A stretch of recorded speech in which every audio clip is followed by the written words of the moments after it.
बच्चों, आज मैं आपको बाल राम कथा में जंगल और जनकपुर शीर्षक से जो कहानी है उसके बारे में आपको बताऊंगा।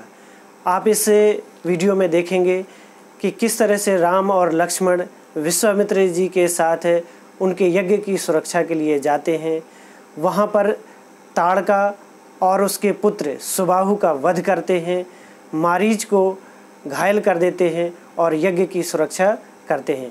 यज्ञ संपन्न होने के उपरांत विश्वामित्र जी के साथ राम और लक्ष्मण जनकपुर जाते हैं। जनकपुर में सीता के स्वयंवर का आयोजन किया जाता है। सीता के स्वयंवर की शर्त को श्री राम जी पूरा करते हैं और धूमधाम से सीता जी के साथ उनका विवाह संपन्न होता है। मैं अब ये कहानी आपको विस्तार से और पाठ के योजना अनुसार ही बताऊंगा। मैं उम्मीद करता हूं कि आपको ये कहानी अच्छी लगेगी। राजमहल से निकलकर महर्षि विश्वामित्र सरयू नदी की ओर बढ़े और दोनों राजकुमार राम और लक्ष्मण उनके साथ थे। उन्हें नदी पार करनी थी, लेकिन वो काफ़ी दूरी तक अयोध्या की किनारे किनारे दक्षिणी तट की ओर बढ़ते चले गए। आगे नदी ने एक घुमावदार मोड़ लिया, राजमहल पीछे छूट गया और उसकी आखिरी बस्ती यानी राज्य की आखिरी बस्ती भी निकल गई और एक तीखे मोड़ ने राजमहल को और अयोध्या को उनकी दृष्टि से ओझल कर दिया। राम और लक्ष्मण ने एक बार पीछे मुड़कर नहीं देखा। उनकी नज़रें सामने थी, महर्षि विश्वामित्र के सधे कदमों की ओर। सूरज की चमक धीमी पड़ने लगी, यानी शाम होने के संकेत दिखाई देने लगे, लेकिन राजकुमारों के चेहरे पर कोई थकान का चिन्ह नहीं था। वो दिन भर पैदल चलते रहे और आगे भी चलने को तैयार थे, लेकिन महर्षि ने देखा कि संध्या समय होने वाला है। चिड़ियों के झुंड अपने बसेरों की ओर लौटने लगे हैं। आसमान मटमैला हो गया है, चरवाहे लौट रहे हैं। गोधूली वेला आ गई है, अतः उन्होंने ये तय किया कि आज हम रात्रि विश्राम इसी नदी के किनारे करेंगे। राजकुमारों के चेहरे के भावों को देखते हुए विश्वामित्र जी हल्का मुस्कुराए, क्योंकि राजभवन के सुखों को छोड़कर के राजकुमार पहली बार वन की ओर जा रहे हैं। विश्वामित्र जी ने कहा कि मैं तुम दोनों को विद्याएं सिखाना चाहता हूँ और इसे सीखने के बाद कोई भी तुम पर प्रहार नहीं कर सकेगा, उस स्थिति में भी जब तुम नींद में होगे। तो इस तरह से उन्होंने महर्षि विश्वामित्र ने उनको दोनों राजकुमारों को बला और अति बला नाम की विद्याएं सिखाई। उस रात्रि उन्होंने वहीं विश्राम किया और महर्षि से देर रात तक बातें करते हुए सो गए। सुबह हुई, सुबह यात्रा फिर से प्रारंभ हुई, वही सरयू का किनारा। आगे बढ़ते हुए उन्होंने महर्षि विश्वामित्र के साथ चलते चलते फिर गंगा नदी के किनारे पहुंच गए, यानी जहाँ पर सरयू और का गंगा नदी के साथ संगम हो रहा था। राम लक्ष्मण अब महर्षि के ठीक पीछे थे। उन्होंने वहाँ पर नाव से नदी पार की और उस पार जाते ही वन का क्षेत्र सघन होने लगा। वृक्ष और वनस्पतियों के संबंध में महर्षि विश्वामित्र ने काफ़ी कुछ जानकारियाँ दी और इस प्रकार से घने और दुर्गम जंगल में वो प्रवेश कर गए। ऐसा जंगल जहाँ सूरज की रोशनी भी नहीं पहुँचती थी नीचे तक, वो डरावना था। दिन में भी रात्रि का एहसास, झींगरों की आवाज़ें, जानवरों की दहाड़, कर्कश ध्वनियाँ। लेकिन विश्वामित्र जी ने राम लक्ष्मण को आश्वस्त किया और ये बताया कि ये प्रकृति, ये जंगल, यही इसकी शोभा है। जानवर और इसकी वनस्पतियाँ ही इसकी शोभा है, इसलिए आप लोगों को डरने की आवश्यकता नहीं है। इस वन क्षेत्र का नाम था सुंदर वन, लेकिन इस वन क्षेत्र में ताड़का रहती है। ताड़का की वजह से इसका नाम ताड़का वन पड़ गया है। ताड़का कौन थी? कहते हैं कि ताड़का सुकेतु यक्ष नाम के, ये देवताओं की कोटि है, सुकेतु यक्ष नाम के एक यक्ष की पुत्री थी, लेकिन जिसका विवाह उन्होंने जंभासुर के पुत्र सुंद असुर के साथ किया था। लेकिन मारीच यानी सुंद के पुत्र मारीच और सुंद की वजह से अगस्त्य मुनि से विरोध हो गया और दोनों यानी सुंद की हत्या कर दी, उनका वध कर दिया अगस्त्य मुनि ने। ताड़का उनसे बदला लेना चाहती थी, लेकिन अगस्त्य मुनि के श्राप से ताड़का कुरूप बन गई और वह बहुत ही शक्तिशाली थी। अब उसने ये निश्चय किया था कि मैं इस वन क्षेत्र को और अगस्त मुनि के आश्रम को और संपूर्ण वन क्षेत्र को नष्ट कर दूंगी। यही एक वजह थी जिसकी वजह से विश्वामित्र जी ने राम जी के हाथों ताड़का का वध करवाया। आप देखेंगे महर्षि की आज्ञा पाकर के राम जी ने धनुष पर प्रत्यंचा चढ़ा ली और एक बार जोर से प्रत्यंचा खींच करके छोड़ दी। उसकी टंकार इतनी तेज थी, ध्वनि इतनी तेज थी कि संपूर्ण वन क्षेत्र में गूंज गई। ताड़का ने जब ये ध्वनि सुनी तो उसे ये लगा कि किसी ने उसे चुनौती दी है। वह बहुत ही क्रोधित हो गई, लेकिन जब उसने देखा कि ये छोटे दो बालकों ने उसको चुनौती दी है तो उसका क्रोध और भड़क उठा। जंगल में जैसे तूफान आ गया, विशालकाय पेड़ कांप उठे, पत्ते टूटकर इधर उधर उड़ने लगे, धूल का घना बादल छा गया, यानी पूरा का पूरा वातावरण भयावह हो गया। ताड़का ने पत्थर बरसाने शुरू किए, लेकिन राम जी ने उस पर एक बाण चलाया। लक्ष्मण जी ने भी राम जी का साथ देते हुए राक्षसों पर निशाना साधा। राम जी का बाण ताड़का को लगा और वह वहीं गिरकर मर गई। विश्वामित्र अति प्रसन्न हुए, उन्होंने राम को गले लगा लिया। दोनों राजकुमारों को सहस्रों अस्त्र शस्त्र की विद्याएं दी और उनके प्रयोग करने की विधि बताई। यानी ताड़का का वध होने के बाद वह संपूर्ण जो वन क्षेत्र था वो बहुत ही सुरम्य, बहुत ही सहज हो गया और वहाँ का वातावरण में परिवर्तन आ गया। वो जो भयावह आवाज़ें थी, भयानक अंधेरा था, वो सारा का सारा समाप्त हो गया। पेड़ों के बीच से गुजरने वाली हवा की जो सरसराहट थी वो संगीत में हो गई, चिड़ियों की चहचहाट बढ़ गई, यानी कि पूरे के पूरे वन क्षेत्र की तस्वीर बदल गई। इस तरह से ताड़का का वध करते हुए राम और लक्ष्मण महर्षि विश्वामित्र के साथ अंतिम पड़ाव सिद्धाश्रम पहुंच गए।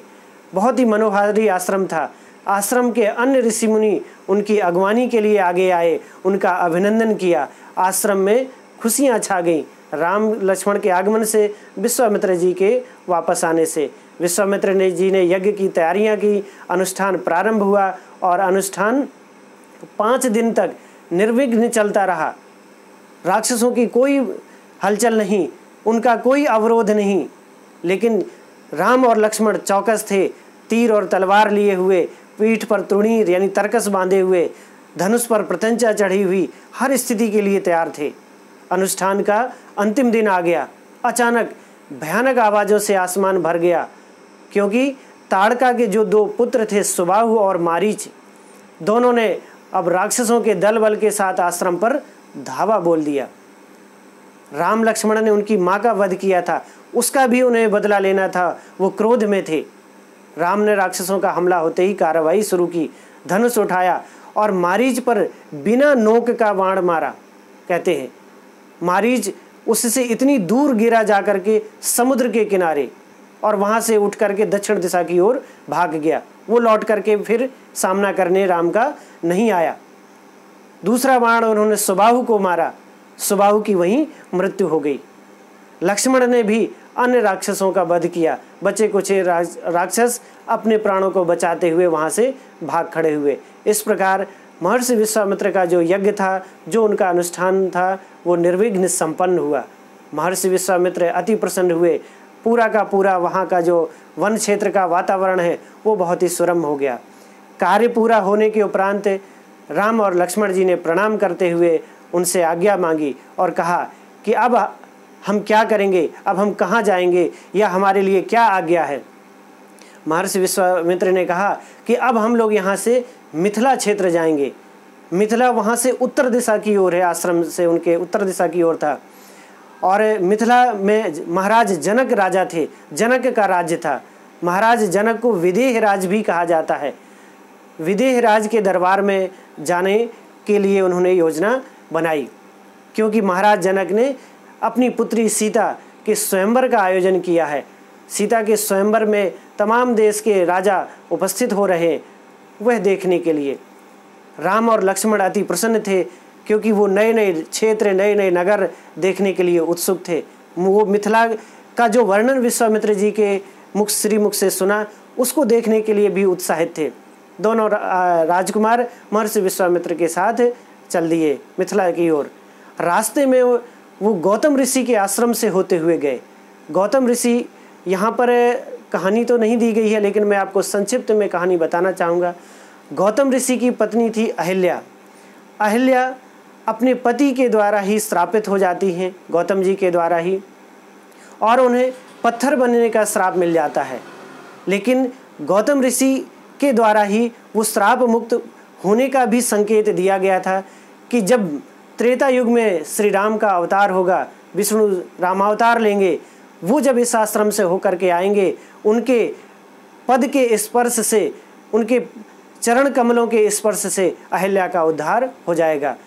तो अतः विश्वामित्र जी उस आश्रम से होकर के ही उन्हें ले गए और प्रभु श्री राम के चरणों के चरण धूल के स्पर्श से अहिल्या स्त्री रूप धारण करके वो उनका श्राप मुक्त हो गई और अपने पति गौतम ऋषि के पास चली गई। ये एक संक्षिप्त सी कथा है। आगे वो बढ़ते हुए राजा जनक के महल के पास पहुँचे। जनक जी ने उनका स्वागत किया, ऋषि विश्वामित्र का। उनकी दृष्टि राजकुमारों पर भी पड़ी। विदेहराज चकित हो गए, क्योंकि दोनों का स्वरूप, दोनों राजकुमारों का स्वरूप इतना आकर्षक था कि बरबस उनकी नज़रें उस ओर खिंच गईं। महाराज जनक ने उनका परिचय पूछा, ये कौन है? विश्वामित्र ने बताया। विश्वामित्र ने कहा कि ये अयोध्या नरेश महाराज दशरथ के पुत्र हैं, ये ज्येष्ठ राजकुमार राम है। विदेहराज ने उनके रहने की, शिष्यों सहित रहने की व्यवस्था की।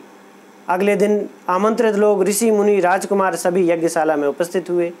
वहाँ महर्षि विश्वामित्र ने राम जी के सम्मुख धनुष की विशेषता का वर्णन किया। शंकर जी का शिव धनुष था, जो उनके अनुचरों के द्वारा यज्ञशाला में लाया गया। भारी भरकम धनुष था, बड़ी मुश्किल से उसे कई लोगों के सहयोग से यज्ञशाला में पहुंचाया गया। विश्वामित्र जी ने बताया कि ये भगवान शिव का धनुष पिनाक है। शंकर जी के धनुष का नाम था पिनाक। विदेहराज ने स्वयंवर के लिए एक शर्त रखी थी कि जो भी राजकुमार इस धनुष की प्रत्यंचा को चढ़ा देगा, यानी ये डोरी बांध देगा, उसको खींच देगा, उससे वो अपनी पुत्री जनक नंदिनी सीता जी का विवाह किया जाएगा। ये उन्होंने वचन लिया था, ये उन्होंने प्रण लिया था, और यही स्वयंवर की शर्त थी। इस स्वयंवर में अनेक देश के राजा राजकुमार उपस्थित हुए थे। सभी प्रसन्नचित्त जनक नंदिनी से विवाह, मिथिलेश कुमारी को पाने की हृदय में चाह। उन्होंने क्रमशः धनुष को उठाने का प्रयास किया। अपने भुजाओं के बल, अपने परिवार वंश की कीर्ति को स्मरण करते हुए, देवताओं को स्मरण करते हुए राजकुमारों ने धनुष को उठाने की बहुत कोशिश की, लेकिन कुछ तो धनुष उठा ही नहीं सके, हिला ही नहीं सके। प्रत्यंचा चढ़ाना तो दूर की बात है। और वो थक हार करके अपमानित सा महसूस करते हुए, या अपनी जो उन्होंने स्वप्न देखे थे राजकुमारी से विवाह के, उनको समाप्त होता देखते हुए वापस अपने अपने स्थानों की ओर बैठ गए। विदेहराज को भय भी हुआ। विदेहराज के मन में आशंका भी आई कि क्या इतने संपूर्ण राज समाज में कोई ऐसा शक्तिशाली राजा नहीं है या राजकुमार नहीं है जो इस धनुष को उठा सके और उसकी प्रत्यंचा चढ़ा के सके। लेकिन उनकी आशंका निर्मूल सिद्ध हुई। महर्षि विश्वामित्र के संकेत पाकर के प्रभु श्री राम उठे और वो यज्ञ मंच की ओर बढ़ चले। पेटी में रखा हुआ जो धनुष था उसका ढक्कन खोला गया और राम जी ने उस धनुष को देखा, विश्वामित्र जी की ओर देखा। अर्थात उन्होंने अपने गुरु से संकेत में अनुमति प्राप्त की। यज्ञशाला में उपस्थित सभी लोगों की नज़रें उस सुकुमार राजकुमार की तरफ थी।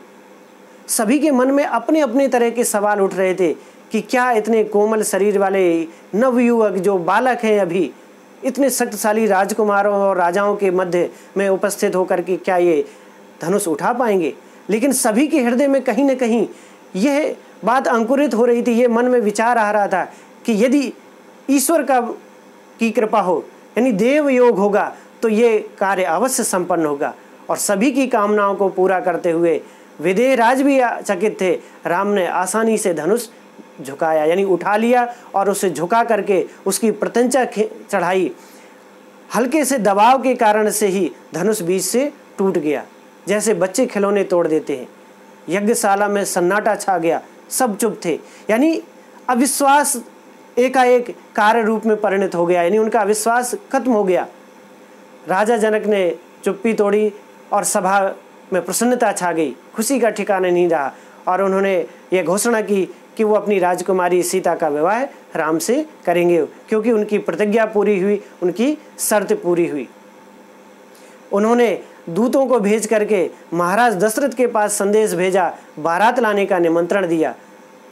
देव जो उनके दूत थे जनक के, वो अति शीघ्र अयोध्या पहुंच गए और उन्होंने ये शुभ संदेश महाराज दशरथ को सुनाया। महाराज अति प्रसन्न हुए और उन्होंने बहुत कम समय में बारात की तैयारी की और संपूर्ण अयोध्या से बारात की तैयारी करते हुए जनकपुर के लिए प्रस्थान कर गए। अयोध्या रास्ते में जगह जगह पर महाराज जनक ने दशरथ की अगवानी की, उसके लिए तोरण द्वार बनवाए, उसके लिए फूलों की व्यवस्था की, मंगल द्वार सजाए, यानी सारी सुख सुविधाएं उनके लिए की। पूरा जनकपुर सजाया गया, मंगल गीत गाए गए। मुख्य द्वार पर दर्शकों की अपार भीड़ थी। खिड़कियों और छज्जों पर झांकती हुई महिलाएं सभी एक नज़र राम को देखने के लिए उत्सुक थी। और राम और सीता की जो जोड़ी है, जो विवाह संपन्न होने वाला है, उसके लिए वो बहुत ही व्याकुल थी, बहुत ही बेचैन थी उस अवसर को देखने के लिए। यह एक संयोग था कि इतनी सुंदर विवाह को देखने का उनको अवसर मिल रहा था। विवाह से ठीक पहले विदेह राज ने महाराज दशरथ से कहा कि राजन, राम ने मेरी प्रतिज्ञा कर निवेदन किया उनसे कि बेटी सीता का विवाह किया है, बड़ी बेटी, लेकिन मेरी जो छोटी बेटी है उर्मिला, मैं चाहता हूँ कि उनके लघु भाई, छोटे जो अनुज हैं लक्ष्मण के साथ आप स्वीकार कर लें। और जो महाराज जनक के भाई थे उनका नाम था कुशध्वज। कुशध्वज की भी 2 पुत्रियां थीं, मांडवी और श्रुतकीर्ति। उन्होंने विनयपूर्वक निवेदन किया और कहा कि आप भरत के लिए मांडवी को स्वीकार करें और शत्रुघ्न के लिए श्रुतकीर्ति को आप दुल्हन के रूप में, वधू के रूप में स्वीकार करें। महाराज दशरथ ने प्रसन्नता के साथ यह प्रस्ताव तत्काल मान लिया। विवाह के बाद कुछ दिन तक जनकपुरी में वो रहे, यानी उनके स्वागत सत्कार में विवाह के जो कार्यक्रम थे वो बहुत दिन तक चलते रहे। मानसकार ने तो ये कहा है कि महीनों तक वहाँ बारात ठहरी रही और उनका स्वागत सत्कार होता रहा।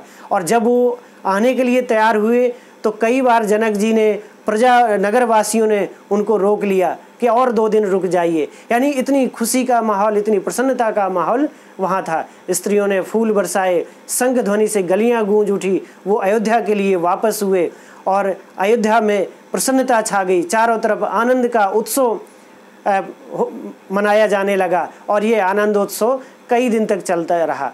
तो क्लास 6 के हिसाब से ये पाठ यहाँ पूरा होता है और मुझे आशा है कि छोटे बच्चों को ये कहानी समझ में आई होगी। एक संक्षिप्त सी एक पॉइंट और है जो मैं आपको बताना चाहूँगा इसी वीडियो के माध्यम से, कि धनुष भंग के बाद जब इसकी सूचना परशुराम जी को मिलती है तो वो वहाँ सभा में उपस्थित होते हैं और उन्हें अपने गुरु, शंकर जी परशुराम जी के गुरु थे, उन्हें अपने गुरु का धनुष तोड़ा जाना अतिशय बुरा लगा। वो क्रोधित होते हैं और क्रोध में वो संपूर्ण सभा को चैलेंज करते हैं, चुनौती करते हैं कि जिसने भी ये धनुष तोड़ा है वो बाहर निकल के आ जाए, अन्यथा मेरे द्वारा सभी राजा या यहाँ उपस्थित राजकुमार मारे जाएंगे। लक्ष्मण जी से उनका संवाद होता है, यानी बहस होती है। परशुराम जी का क्रोध बहुत बढ़ जाता है, लेकिन राम जी के जो विनयपूर्वक वचन थे उससे परशुराम जी का क्रोध शांत होता है और उनके मन में ये ज्ञान प्राप्त होता है, ये ज्ञान उपजता है कि संभवतः भगवान विष्णु ने रामावतार ले लिया है। वो अपनी आशंका को मिटाने के लिए अपना धनुष, उसकी प्रत्यंचा चढ़ाने के लिए राम जी को देते हैं। राम जी सहज भाव से उस धनुष को चढ़ा लेते हैं, उसकी प्रत्यंचा को, और इस तरह से परशुराम जी की आशंका को दूर करते हैं। परशुराम जी उनकी विनती करते हुए फिर मलयगिरी की ओर चले जाते हैं। तो ये एक छोटी सी कथा बीच में भी है जो मानसकार ने बहुत ही सुंदर और अभिनय की शैली में नाटकीय ढंग से प्रस्तुत की है। ये जो अगर कोई हमारे सज्जन कहानी सुनेंगे तो उनके लिए ये मैंने आपको बताई हुई है। तो इस तरह से मैं इस कहानी को यहीं विराम देता हूँ। धन्यवाद।